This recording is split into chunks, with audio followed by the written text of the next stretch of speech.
Vous écoutez Le Trèfle, le podcast francophone des Boston Celtics.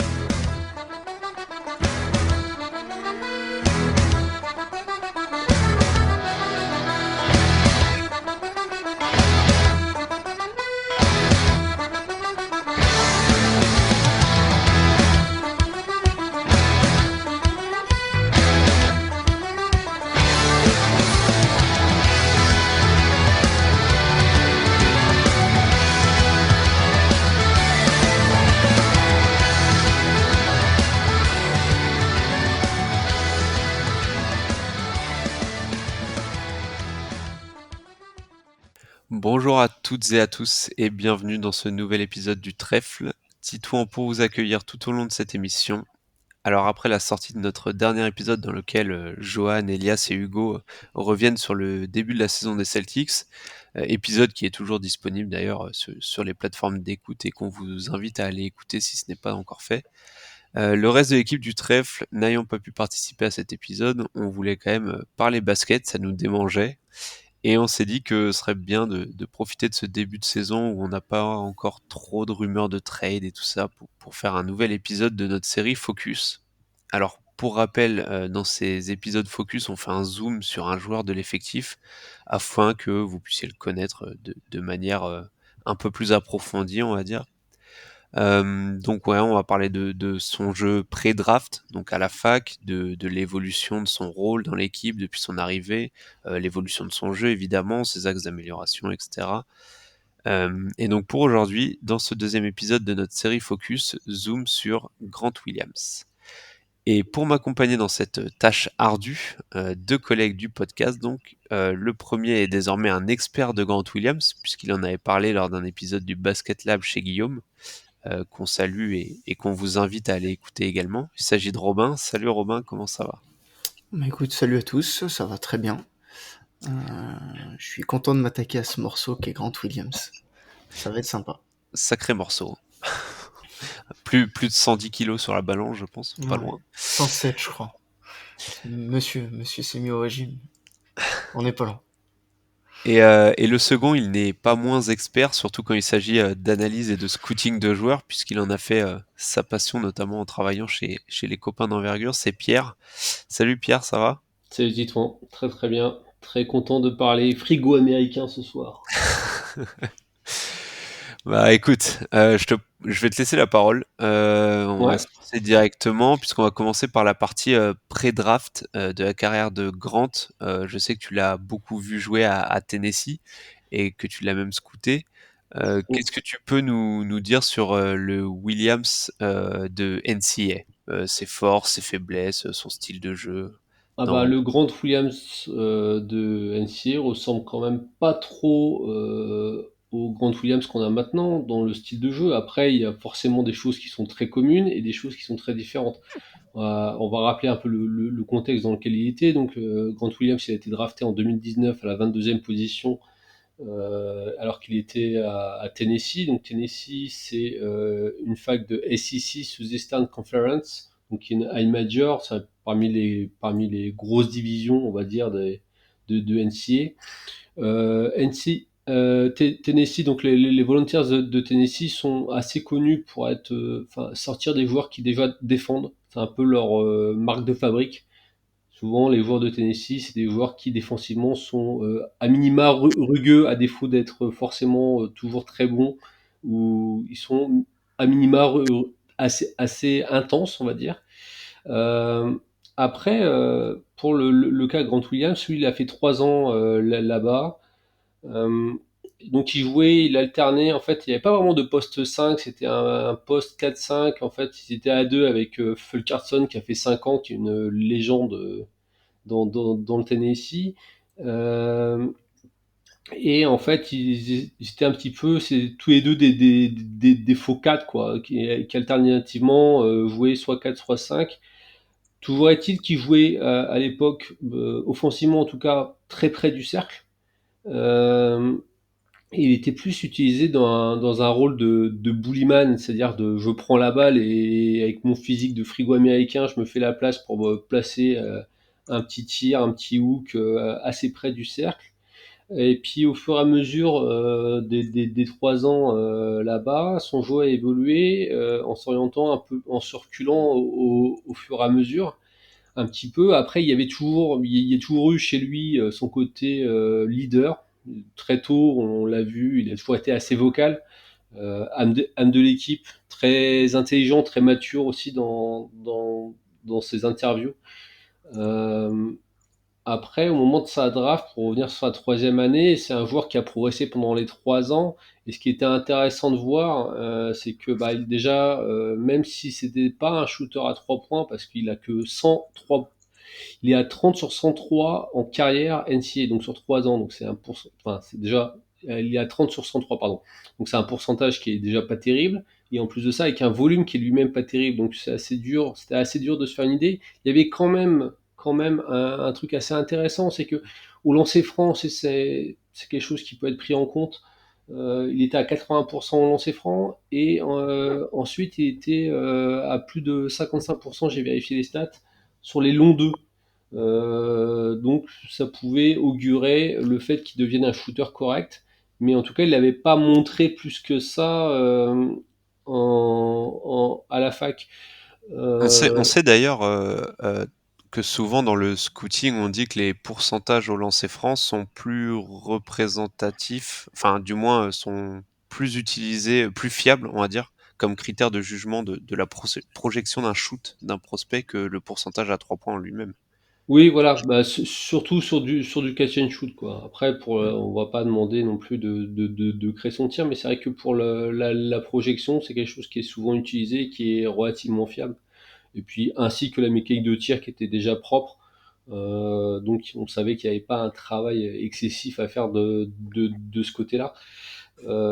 Après, les doutes qu'il y avait, et le fait qu'il ait glissé en 22e, c'était par rapport à sa taille, son format. Alors même si on était un peu dans l'époque vous savez, hein, de toute façon, la NBA, c'est une copycat league, donc on était depuis quelques années à la recherche du futur Draymond Green. Alors dès qu'un joueur avait des caractéristiques un petit peu communes, il avait cette étiquette-là. Donc voilà, il est tombé en donc 22e. Il y avait d'autres joueurs qui avaient à peu près qui pouvaient évoluer au même poste qui ont été pris avant. Je pense à Sekou Doumbouya qui avait une hype plus forte. Il y avait aussi la question avec Brandon Clark de Gonzaga en 2019. Bon, il est sorti un tour avant, donc la question s'est pas trop posée. Après, voilà, il a une taille qui est quand même. Alors, il était annoncé à plus de 2 m 3. Enfin, je pense que c'est 2 m 3 bien gonflé avec les chaussures, à mon avis, parce que pas du tout l'impression qu'il fait Avec des cette petites taille-là. talonnettes. C'est ça. À mon avis, il fait à peine 2 mètres. Et donc, voilà. Donc, après, dans tout ce qui est défensif, il était déjà très, très intense sur le terrain, sur l'homme. Et il donnait pas sa part au chien, même si on avait très peu d'échantillons de mémoire sur ce qu'il était capable de faire sur Switch, parce que Tennessee switch pas beaucoup, voire quasiment pas. Donc du coup, on n'avait aucune idée de ce que ça pouvait donner quand il défendait sur des joueurs plus petits et avec un bon handle. Donc voilà un peu ce qu'on pouvait en dire au moment de sa draft. Je suis allé relire sur Envergure, c'est Alex, le boss qui avait fait son scouting report. Et il y avait, je vous ai fait un petit melting pot des pépites du Scouting Report, qui est toujours disponible d'ailleurs, hein, si vous voulez aller le voir, vous allez sur Envergure, vous tapez Grant Williams sur la barre de recherche et vous allez tomber dessus. Je vais vous sortir quelques phrases assez marrantes. Il a su transformer son physique de seconde ligne de la section paloise en force brute des parquets. Un rôle à la Tucker en NBA est possible. Il a tout d'un grand professionnel avec cerise sur le gâteau, une belle tête de méchant dans les films. Bœuf de la famille des transpalettes à pied de danseuse. Peut-il défendre sur les postes 1? Si oui, joueur clé d'une équipe qui gagne. Donc je pense que le Scouting Report en plus 4 c'est encore très très juste. Toujours créatif, Alex, dans ses scouting reports, qu'on salue. Bah, merci Pierre. C'est vrai que pour la taille, c'était un truc qui a souvent été décrié chez les Celtics. On a souvent reproché le manque de taille. Grant Williams, je pense qu'on y reviendra quand on reviendra sur ses qualités actuelles, mais je pense que c'est aussi un joueur qui peut défendre plus grand qu'il ne l'est, comme par exemple Marcus Smart peut le faire aussi. Mais on y reviendra quand on reviendra sur ses qualités actuelles. Robin, toi tu l'as pas vu à la fac, je crois, mais donc avant de parler de son jeu actuel, je vais te donner la parole sur le Grant Williams rookie sophomore, les débuts de la carrière NBA de Grant Williams. Qu'est-ce que tu peux nous dire sur le joueur que c'était, ses défauts, ses qualités? Est-ce que finalement ça collait bien avec ce qui était dépeint de lui à la sortie de la fac? Bah, comme l'a dit Pierre, et sur ce qu'on voit, c'est que déjà on a entendu deux noms dans le scouting report. On a entendu Draymond Green et on a entendu PJ Tucker. Et déjà au moment où on draft, en fait, on se rend compte qu'on a un joueur qui est élite nulle part, mais qui est polyvalent et qu'il va falloir, à mon avis, orienter sur un rôle. Parce que il y a un QI++ qui lui permet de boucher quelques trous, mais forcément pour développer des joueurs, il y a un moment, il faut arriver à les situer. Et sur sa première année et sur sa deuxième, on se rend compte que Brad Stevens fait le choix, notamment de le faire donc jouer soit poste 4, soit même sur des séquences de poste 5. Euh, et en Summer League, déjà de base, on a effectivement quelqu'un en tout cas qui valide le fait que il est capable de faire plusieurs choses avec des transitions où il est balle en main, euh, un bon jeu de passe qui m'avait d'ailleurs assez vite étonné, où tu te dis ah d'accord, ok, quand même, donc on a quelqu'un qui potentiellement pourra évoluer sur short roll, etc. Et puis le premier fait d'arme, moi, que je remarque sur sa première année, c'est contre les Raptors, où il se retrouve contre Marc Gasol. Et en fait, je me rends compte que même au poste 5, c'est un joueur qui, en bas, est vraiment très, très, très, très, très costaud. C'est-à-dire que pour poster Grant Williams, malgré le fait que ce soit quelqu'un qui soit petit et très peu aérien, il embête tellement, il est tellement solide en bas que les gens arrivent pas à prendre les positions qu'ils veulent. Et on se retrouve déjà à avoir un défenseur qui va être très intéressant pour la suite. Donc, premier truc qui me frappe déjà, c'est que défensivement, jour 1, on a quelqu'un qui sait se placer. On a quelqu'un qui a un potentiel athlétique, mais différent de ce qu'on entend de l'athlétisme pur d'habitude, et qui, malgré son poids et cette densité en bas, reste mobile. Donc à l'époque, moi, c'est tout de suite ce qui arrive à me plaire chez Grant Williams. Sur les Summer League, il met quelques 3 points et malheureusement, il a un démarrage catastrophique sur sa première année sur cet exercice-là, à tel point qu'il est surnommé Ben Simmons dans le vestiaire, Ouais, de mémoire. ouais. Et mais malgré tout, 0 sur 33, je te coupe de ouais, deux ouais, c'est ça. pour débuter. C'est terrible. Et du coup, on se rend compte par contre que à cause de ça, son utilisation, elle est un petit peu tronquée parce que tôt ou tard, il va falloir peser quand même de ce côté du terrain. Et c'est quelque chose qui après va évoluer tout au long. Donc pour l'instant, moi sur la première année de Grant Williams en tout cas, à l'époque, c'est ce que je retiens. Et plus l'année passe, plus on se rend compte que en fait c'est quelqu'un qui est viable sur un terrain, jusqu'à d'ailleurs dans la bulle où il clôture carrément le game, c'est le game 7 contre les Raptors. Il est dans le closing line-up où on élimine les Raptors. Donc pour un rookie, c'est de 22e position pour une première année, elle est très très prometteuse. Parce que Gordon Hayward était blessé aussi, il me semble, C'est de ça. mémoire. Mais il est viable, quoi. Mais oui, Il est oui, oui, viable c'est sûr. et en face, il est pas contre des lapins de 2 semaines. T'as du Marc Gasol, t'as du Ibaka, t'as quand même une très belle équipe et il remplit son rôle de façon très, très correcte. Encore une fois, pour un rookie. Ouais, et d'ailleurs, donc bonne saison rookie de Grant Williams. Globalement, je pense que tout le monde était plutôt d'accord là-dessus. Encore une fois, avant de venir au Grant Williams actuel, je voulais revenir sur un scénario un peu, enfin un épisode qui s'était passé avec Grant Williams, c'est sa saison sophomore, où il y a quelque chose d'assez étrange, c'est que globalement, il a été décrié par à peu près tout le monde. Nous, les premiers, on a été les premiers à le critiquer, à se demander si finalement, est-ce que après sa saison au rookie plutôt convenable, est-ce que en fait on n'a pas un joueur qui plafonne déjà, parce que comme l'a dit Pierre, il est arrivé après 3 ans à la fac, voilà, il est pas arrivé à 19 ans avec un potentiel monstrueux. Et tout le monde décriait un peu sa saison sophomore assez moyenne, alors qu'au final, en regardant la plupart des stats brutes et même quelques stats avancées, on se rend compte qu'il avait progressé dans quasiment tous les compartiments du jeu.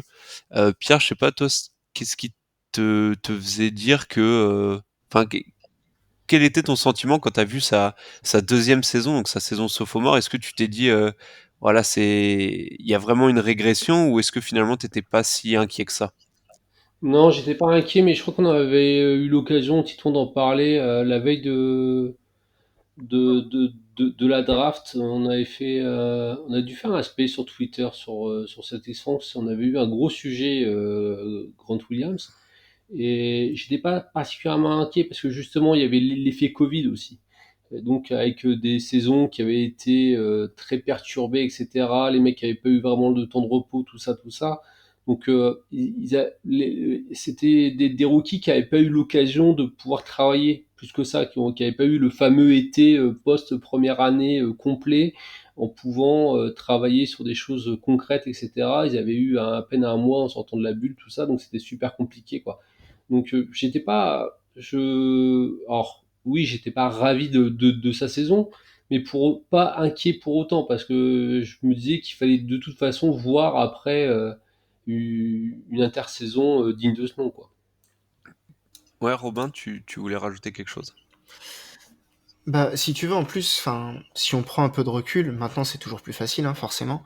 Mais à l'époque, à la fin de sa première année, ce que tout le monde souhaite, en fait, c'est qu'il s'améliore à 3 points. Mm. Et paradoxalement, on a beaucoup critiqué son AD2, alors que c'est un de ses principaux progrès. C'est vrai. Et je pense qu'on oublie vraiment de recontextualiser, en fait, dans quelle équipe il est. C'est-à-dire qu'il était dans une équipe qui était dysfonctionnelle. L'année après la bulle est décevante, dans l'ensemble. L'équipe tourne, mais sans pour autant être si convaincante que ça. Et c'est là aussi qu'on va se rendre compte que Grant Williams est un joueur de collectif. Et on en reparlera après, mais c'est quelqu'un qui se sublime dans des collectifs qui sont rodés et huilés, et qui n'est pas là pour te stabiliser une équipe quand elle est déjà dysfonctionnelle. Et je pense que du coup, sur cette année 2, il en a pâti énormément.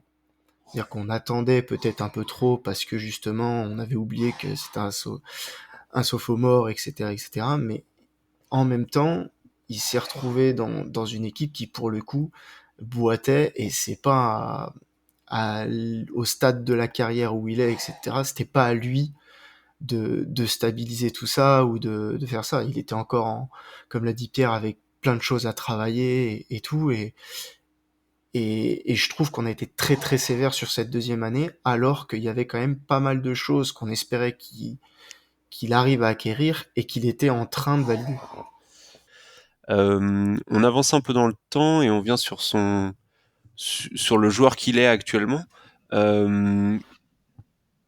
Alors déjà, avant d'arriver sur son jeu actuel, quelles étaient les caractéristiques qui vous ont le plus étonné, on va dire, sur celles qu'il a améliorées, lesquelles ont fondamentalement changé son rôle dans l'équipe?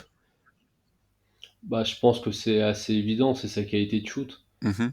Sur la troisième année, il est quand même sur du plus de 50% à 2 points, 40 à 3 points et quasiment 90 au lancer franc. Donc ça, on est vraiment dans le profil du 4 3&D et aussi l'avantage, c'est ce que je disais dans ce qu'il était à Tennessee, c'est qu'il était reconnu pour être quelqu'un avec un gros QI et un bon intellect. Et c'est l'avantage de ce genre de joueurs, c'est qu'ils savent très bien, ils comprennent très vite ce qu'ils ont besoin de travailler pour devenir précieux en fait. Et donc lui, du coup, il a complètement accepté ce rôle-là, rôle qui était très différent de Tennessee, parce qu'à Tennessee, j'ai oublié de le dire, mais il y avait un usage pourcentage qui était énorme, il était quasiment à 30, quoi. Enfin, donc 30 d'usage, c'est les usages de stars, quoi. Donc, mais c'était Grant Williams, c'était ça, c'était une star de collège basketball quasiment. Donc voilà, moi je pense que ce qui a tout changé dans son jeu, c'est ça, parce que une fois que si tu es juste pression en défense, tu as cette étiquette d'énergizer défensif et ça s'arrête un peu là. Si en plus après tu commences à mettre des tirs, même si c'est des tirs dits ouverts ou en fin de chaîne, et que tu fais ça à haut pourcentage, tu passes tout de suite dans une autre catégorie, parce que mine de rien, les vrais 3&D, il n'y en a pas tant que ça, surtout sur ce poste-là. Donc pour moi, c'est vraiment le côté clé. Après, il y a encore des choses à améliorer, mais ça viendra peut-être ou pas, ça dépend aussi après du rôle dans lequel on fait évoluer. C'est toujours la même chose, quand on est un joueur, un role player, on peut faire certaines choses qu'on ne, on n'a pas le droit, on n'a pas le droit aussi de faire plein de choses parce que c'est réservé à l'élite, on va dire. Moi, me concernant, je suis complètement d'accord sur le shoot. Il y a aussi des choses qui ont changé qu'il ne maîtrisait pas. Par exemple, le fait que Rob Williams soit autant utilisé et en fait permettre de stabiliser le rôle de Grant Williams. Sur son année 3, par exemple, il y a une vraie perte de poids et on est quasiment fini le poste 5. Donc du coup, on a un joueur malgré tout qui a été beaucoup plus mis dans un rôle en particulier, qui a pu se familiariser avec ce qu'on attendait de lui au départ et moins baladé sur plusieurs rôles. Et du coup, on a forcément cette évolution au shoot plus cette stabilité dans le poste et dans le rôle souhaité qui lui a permis de s'épanouir et de montrer un petit peu ce qu'il fallait. Mais pour moi, l'enjeu de la troisième saison, c'était qu'il trouve son shoot et que la ligue le respecte sur ce shoot-là. Et je pense que sur cette fin d'année 3, on est d'accord pour dire que bah effectivement, c'est acquis. Oui, d'ailleurs, alors j'ai vu une stat qui regroupe un peu ce que vous avez dit tous les deux. Donc, Robin, quand tu as dit que Grant était un joueur qui se sublimait, en fait, j'ai l'impression qu'il est un peu ce genre de joueur qui, plus il joue dans une équipe forte, plus il va être fort, et plus il joue dans une équipe dysfonctionnelle, moins il va être bon.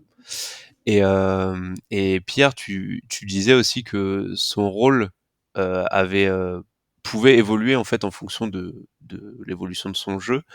Je regardais le net rating des en fonction des line-up des three-man combination, donc les line-up les groupés à 3 joueurs, et les meilleurs net rating de Grant Williams, c'est quand il est entouré de Jason Tatum et de Jaylen Brown, ou de Jason Tatum et Marcus Smart.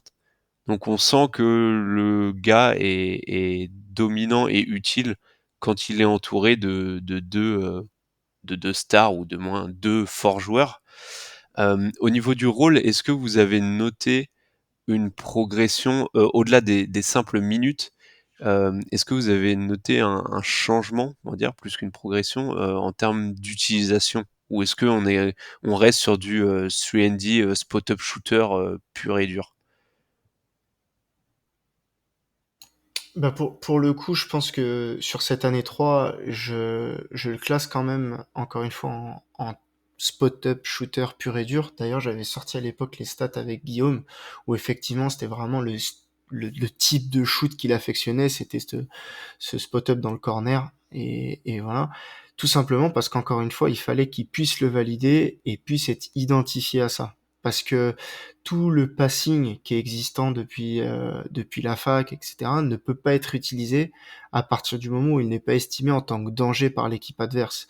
Et c'est un des changements après qu'on verra pour cette année, où il va pouvoir attaquer des close-out, tout ça, qui sont un peu plus forts, tout simplement parce qu'aujourd'hui, la Ligue a reconnu et a peur de Grant Williams à 3 points, ce qui n'était pas le cas sur son début d'année 3, ce qui n'est même pas le cas dans un match 7 contre nos amis les Bucks, par exemple.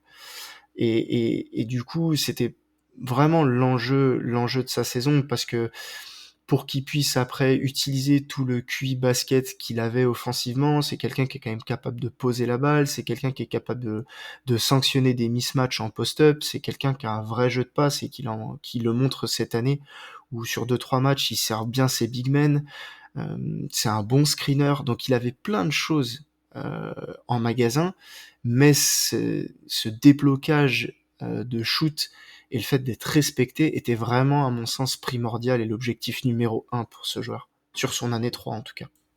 Ça marche. Pierre, toi, sur son rôle, tu t'attendais à autre chose, ou tu penses que le joueur qui est là, enfin le rôle qu'il avait dans son année 1, 2, c'est le même qu'il a dans son année 3, 4 et c'est le même qu'il aura plus tard. Non, moi on en reparlera après sur l'évolution, sur comment on peut le projeter ensuite. Moi, je pense que là, le rôle qu'il a eu en année 3, c'était le match parfait par rapport à ce qu'on lui avait demandé de travailler. Donc, du coup, il s'est retrouvé très vite comme un poisson dans l'eau, avec ses shoots dans le corner à 3, ses aides défensives à propos, et puis d'être un petit peu ce joueur de bout de chaîne pour sanctionner les créations des Smart, des GB plus rarement, mais très sûrement de Tatum. Donc, bon, pour moi, là, on n'était pas loin du rôle idoine pour lui, en tout cas. D'ailleurs, shoot qui est assez incroyable, on l'a dit et répété, c'est assez fou d'ailleurs de voir à quel point il est passé d'un joueur dont on disait qu'il avait pas de shoot, à un joueur qui a un shoot maintenant. Alors je pense pas qu'on peut le qualifier d'élite, mais de très fiable, même si ça reste quand même, il faut le préciser, sur des volumes assez faibles, parce que alors j'ai pas les stats sous les yeux là. Il est à 3,4 l'année dernière et 2,9 cette année. Voilà, donc c'est bon, il est pas à 6 ou 7 tirs par match tentés à 3 points. D'ailleurs, fun fact, même si ça veut pas dire grand-chose vu le faible échantillon et surtout c'est un joueur qui prend souvent le même type de shoot, mais il a 81 de true shooting percentage. Ce qui est hallucinant parce que des Stephen Curry, des gars comme ça tourne autour ça doit tourner autour des 65, un truc comme ça, ce qui est déjà énorme. Donc bon, on sait que ça veut pas dire grand chose à ce stade de la saison et sur ce type de joueur. Mais voilà, c'était pour dire que donc Grant Williams, grosse progression au shoot. Si vous avez pas d'autres choses à rajouter sur le joueur qu'il est actuellement, on peut passer au futur Williams. Après, il y a quand même l'année dernière, enfin moi je sais pas vous, mais je l'attendais pas aussi fort défensivement. C'est-à-dire que je savais que ce serait un bon défenseur. On savait que c'était un défenseur au QI élevé qui pouvait, encore une fois, se sublimer dans un collectif, etc. Mais par contre, sur ces séries de playoffs, pour moi, pour le coup, il crève l'écran. Et il crève en tout cas le plafond que je lui avais fixé. C'est-à-dire que d'un role player potentiel très bon, etc., à un moment, je me dis, mais là, en fait, t'as un futur titulaire en puissance d'une équipe qui peut gagner, quoi. Et d'ailleurs, on a souvent eu la comparaison, tu le disais, avec Draymond Green, avec PJ Tucker. Exactement. Est-ce que, par exemple, pour prendre la comparaison avec PJ Tucker, c'est un gars qui shootait très bien, notamment à l'époque Rockets avec Harden. Est-ce qu'au final, ce qui fait que la comparaison Grant Williams, PJ Tucker ou Grant Williams, Draymond Green euh, est le plus souvent cité, ce serait pas plus la défense que le shoot à 3 points en lui-même? Oui, bien sûr. Euh, Oui, Ouais, puis le format. C'est des joueurs qui ont un oui. peu des formats similaires. Ce petit côté frigo américain dont j'avais Oui, parlé. un peu undersize. Voilà, les trois rentrent dans cette case-là. Donc forcément, ça donne envie de les citer. Après, c'est quand même, enfin pour moi, on est quand même très très loin du côté Draymond Green et beaucoup plus proche d'un Tucker Like. Oui, je suis oui, complètement d'accord. complètement. D'ailleurs, à l'époque, c'est dangereux de le comparer à Green parce qu'il a même pas les outils. C'est-à-dire qu'aujourd'hui, Green a une envergure que Grant Williams n'aura jamais, par exemple. Et je pense que du coup, ils ont plus parlé de Green pour ce côté cérébral, même s'il en est pas encore à ce niveau-là, hein. Mais c'est plus là-dedans qu'on peut espérer parler de Green que dans vraiment le rôle qu'il peut épouser ou même les capacités physiques, parce qu'encore une fois, il a pas les outils. Alors que Tucker, pour le coup, t'as un copier-coller du frigo américain, comme dit Pierre, et pour le coup, je trouve sûrement sa défense collective et son QI basket peut-être plus élevé que Tucker. Je suis plutôt d'accord. Après, c'est vrai que la comparaison avec Draymond Green, moi, je suis pas très fan, d'autant plus que On le cherche tellement, c'est un peu le... t'as parlé du côté cérébral. Je pense, alors je lui souhaite, hein, mais je pense pas que Grant Williams aura la Pas du moitié tout. du playmaking de Draymond Green. Mais si tu veux, c'est un peu le raccourci facile que chaque fan fait quand tu découvres un joueur, en fait. Tu as forcément des valeurs étalons sur chaque rôle, chaque poste, etc. Ouais. Et dès que tu as un petit big sympa, undersize, qui a un très bon QI et qui défend bien, tout de suite tu vas dire Draymond Green. Alors qu'en fait on parle du Graal sur les dernières années, quoi. Ouais, c'est la lazy comparison par excellence. Exactement. Chose que détestent tous les scouts. Exactement. Ce que je peux comprendre, du coup. On va venir du coup sur le futur de Williams et je vais vous poser une question qui va faire la transition là-dessus. On a parlé de la défense du joueur.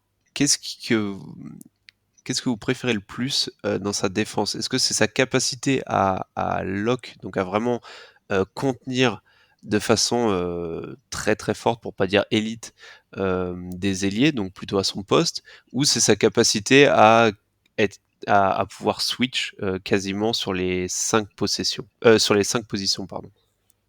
Bah moi, ce serait plutôt la deuxième, parce que ça, pour moi, c'est ce qui est valuable, quoi. C'est ce qui rend son profil rare, parce que il y en a pas tant que ça, en fait, des joueurs qui ont cette capacité-là de défendre quasiment à peu près un peu toutes les positions. Euh, Après, moi, j'adore son travail aussi quand il est pas, quand il est côté faible de la défense. Et je trouve que ses aides sont souvent très à propos. Sa capacité à venir en aide, à sauter droit et à pas faire de faute, ça aussi, c'est très très rare. C'est un truc qui m'impressionne beaucoup chez lui, ça. Et c'est un truc qu'il a toujours fait. À Tennessee, il le faisait déjà. Ce côté venir en aide très fort en étant très droit avec son physique atypique. Il le faisait déjà. Donc voilà, moi c'est un truc que j'aime beaucoup chez lui. Donc ouais, donc plutôt sa polyvalence défensive. Alors par contre, j'espérais que tu me répondes ça parce que ça me donne un peu d'eau à mon moulin. Tout à l'heure, je sais plus si c'est toi ou Robin qui disait que le Grant Williams en Small Ball 5, euh, c'est une bonne idée dans la théorie. En fait, dans la pratique, on se rend compte que c'est pas si bien que ça. Et d'ailleurs, quand on regarde les net ratings, alors ceux de cette saison, bon, l'échantillon est assez faible, mais ils sont quand même pas fous. Le net rating, donc dans le plus mauvais de Grant Williams, c'est quand il est dans un 5 en tant que small ball 5, justement. C'est deux plus mauvais d'ailleurs. Euh, est-ce que justement pour toi c'est un axe de progression sur lequel il devrait se concentrer, c'est-à-dire devenir un small ball 5 positif, on va dire, ou est-ce que tu penses que non, faut pas s'entêter là-dessus et plutôt s'il arrive à défendre de manière élite les positions 1-4, ce sera déjà excellent. Non, moi je pense qu'il faut pas s'entêter là-dessus parce qu'après, de toute façon, physiquement, c'est un produit fini. Il n'aura pas une envergure supérieure, il n'aura pas une mobilité supérieure, il grandira plus. Donc voilà, et je pense qu'en plus de ça, enfin, je veux dire, il est vraiment très petit, c'est ce que je disais, hein. Je suis pas sûr qu'en fait il fasse 2 mètres. Euh, Moi, je l'ai à un 98. donc, alors j'entends que c'est du small ball, mais là on est sur presque de l'hyper small ball, quoi. Enfin, c'est limite. Donc, moi je pense que ça faut un peu oublier et que à la limite, si t'as du small ball en face, peut-être que ça peut être intéressant à ce moment-là, mais faut vraiment que ce soit de manière marginale à mon avis. Ça marche. Robin, toi, dans la progression de Grant Williams, quel est l'axe que tu attends le plus C'est pas facile parce que alors je suis d'accord avec Pierre sur tout ce qui est défense off-ball, on parle pas assez des rotations défensives de Grant Williams, il y a très très rarement d'erreurs. Donc défensivement, moi je serais aussi comme lui, c'est-à-dire que j'aurais privilégié la deuxième. Pourquoi? Parce que c'est celle où t'as qui est le plus nécessaire en playoff, notamment, et qui est le plus valuable en playoff. Au niveau du 5 small ball, en fait, moi je trouve que l'intérêt de mettre Grant Williams en small ball, il est pas défensif, il est offensif. C'est parce que du coup, tu peux jouer avec 5 mecs qui sont dangereux à 3 points et t'as vraiment un spacing optimal à partir du moment où il joue 5. Par contre, tu perds toute cette qualité, voilà, off-ball, les rotations, les aides plus pendant les drives, etc. Ça, tu le perds complètement si tu le fais jouer 5. Donc, complètement d'accord avec le fait que ça doit être vraiment très pondéré si tu souhaites l'utiliser et que la plupart du temps, son meilleur poste, c'est justement ce poste 4 qui va pouvoir accepter plusieurs positions pendant une séquence défensive, venir aider, que ce soit loin du ballon ou près du porteur, tout ça. Au niveau de ses axes d'amélioration, maintenant moi en tout cas qu'il est respecté à 3 points, j'attends de voir un petit peu ce que ça va lui permettre de débloquer. On voit beaucoup sur ce début de saison qu'il attaque des close-out, qu'il va jouer des mismatchs. Je trouve son jeu de passe très très très bon cette année. C'est quelqu'un qui joue vraiment juste. Et tu viens de parler de true shooting, tout ça.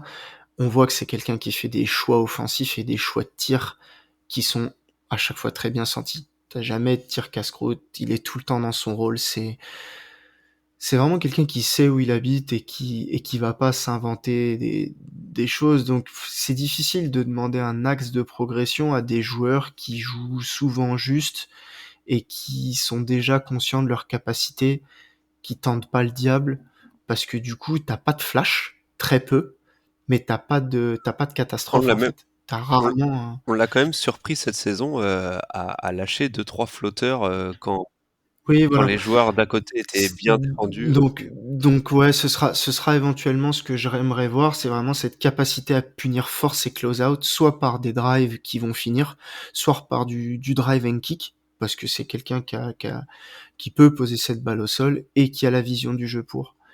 Donc à voir. Si jamais il débloque ça, je pense il débloque sa capacité à être titulaire 30 minutes dans une équipe dans une équipe qu'est les Boston Celtics, c'est-à-dire une équipe qui est contender. Pierre, on est d'accord là-dessus. Grant Williams, en gros, c'est un produit fini, donc on n'attend pas de progression énorme, si ce n'est de la régularité, en fait, tout simplement. Continuer à faire ce qu'il fait Ouais, déjà. moi je suis moins enthousiaste que Robin sur la capacité, sur le handle de Grant Williams. Je pense qu'il peut poser un peu la balle par terre, seulement si le décalage est déjà fait en fait. Mais je pense que de lui-même, il pourra jamais. Ouais, je suis complètement Il d'accord. pourra jamais. Moi, il fera pas de Voilà. décalage, hein. C'est vraiment quelqu'un, et encore une fois, c'est aussi pour ça qu'il convient parfaitement au Jay.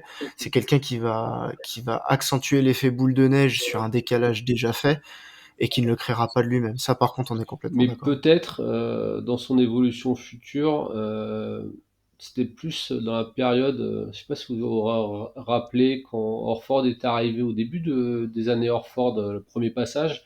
Horford était un petit peu, il se mettait souvent en tête de raquette à 3 points là, et c'est lui qui orientait pas mal le jeu. Peut-être l'utiliser un peu plus comme ça dans le futur. Peut-être parce qu'il a la capacité à voir le jeu et à faire les passes. Et peut-être que ça, c'est peut-être l'évolution qui peut y avoir aussi dans son jeu.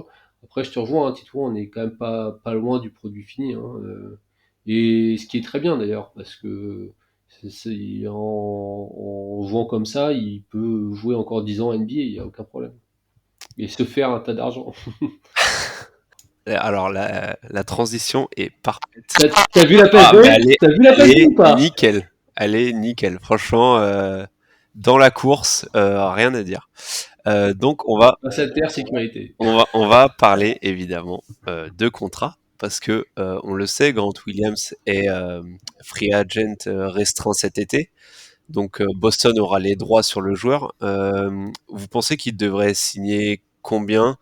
Enfin, vous lui donnerez. Alors, il y a deux questions. Vous lui donneriez combien? Et est-ce que et combien les Celtics enfin, ils vont se mettre d'accord sur combien, selon vous?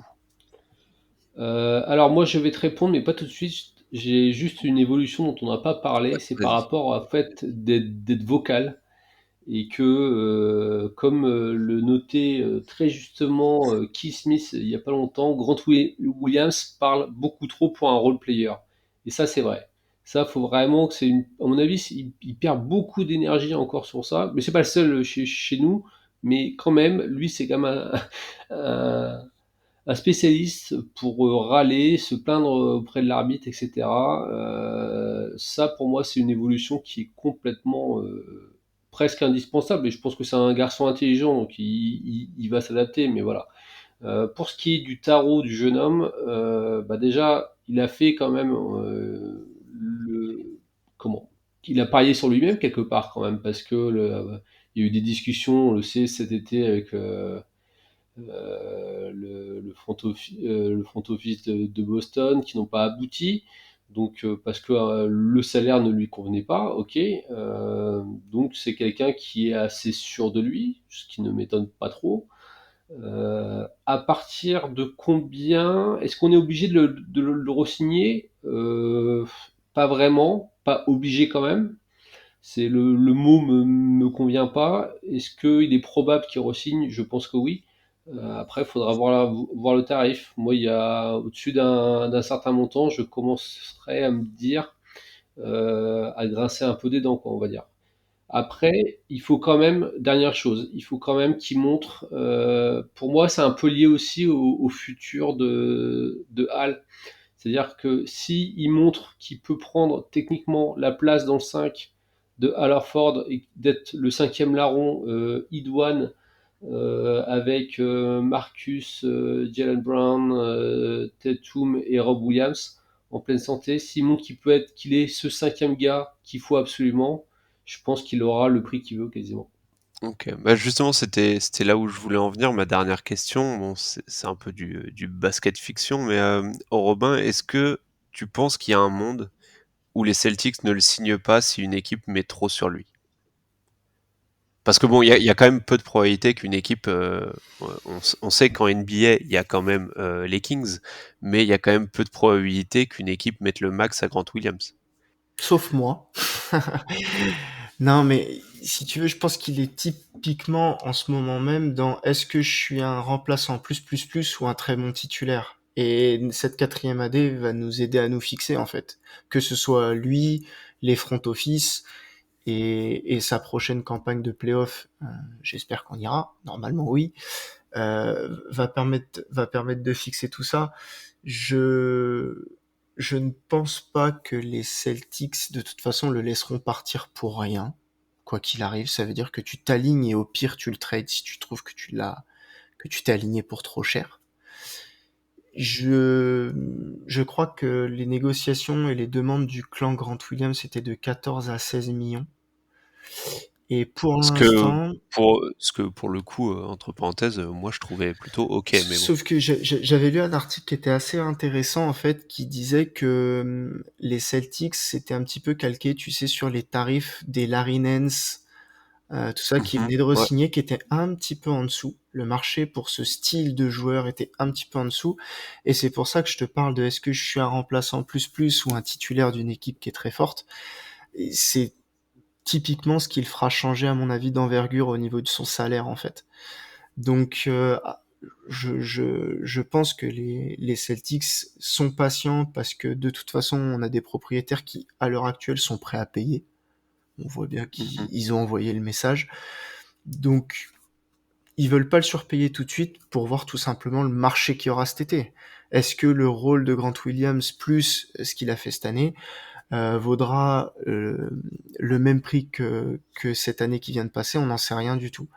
Les Celtics ont parié sur le fait que potentiellement il y aura moins de marché pour ce type de joueur. Pourquoi pas? Mais je pense qu'ils sont quand même enclins à lui donner ce qu'il a demandé en vrai. C'est juste qu'ils tentent leur chance jusqu'au bout en se disant si le marché de ce style de joueur s'effondre, eh ben nickel, personne lui proposera plus que ce qu'on voulait. Et puis de toute façon, si le marché augmente, de toute façon on était prêt à le payer quoi qu'il Ouais, arrive. donc c'est plus un coup de poker, on va dire, du front office Exactement. qu'un vraiment refus de. Et pour le coup, quand on voit les dires de Grant Williams, on a quelqu'un qui est très serein et qui l'a pas mal pris, qui comprend exactement le game, qui comprend où le front office et quelle carte le front office a à jouer. Lui, il connaît les siennes. Chacun est encore en capacité d'amener de l'eau à son moulin. Et c'est pour ça qu'aujourd'hui, le climat n'est pas du tout délétère entre les deux parties. Ça se passe très bien. Le mec fait un très bon début de saison chez nous. Sa communication est on ne peut plus claire pour le coup. Je l'ai trouvé très très bon dans tout ce qu'il a dit là-dessus. Et puis rendez-vous cet été. Moi en tout cas, quoi qu'il arrive, je pense que je le signe, tout simplement. Et après, en fonction du tarot, etc., tu vois, mais je ne vois pas les Celtics ne pas s'aligner sur les offres. Parce que, faut pas déconner, sur des rôles comme ça, t'as pas non plus des offres qui vont être complètement débiles Normalement, non. et hors de Oui, propos. tu vois. Donc même, tu vois, à 18 millions, je pense que je le paye. Ouais.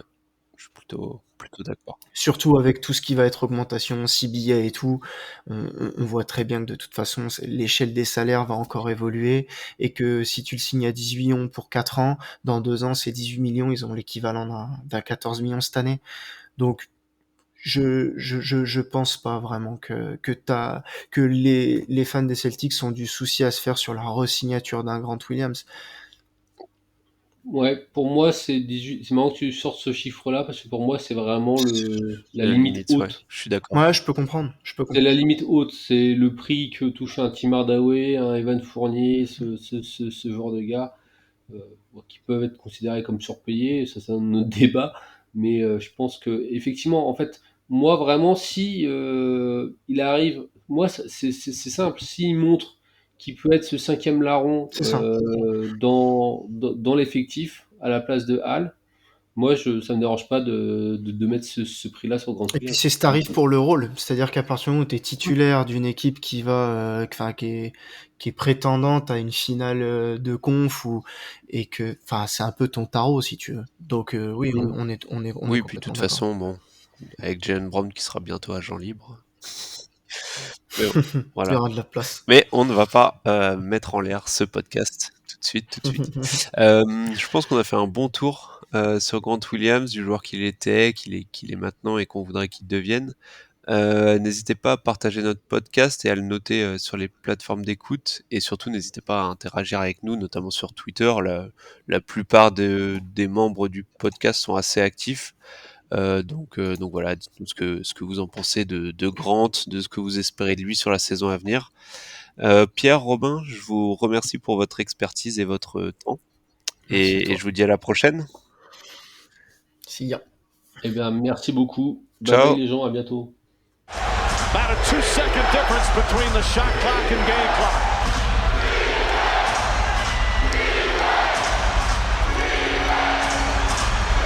Thomas on the drive, pull-up jumper, it's good!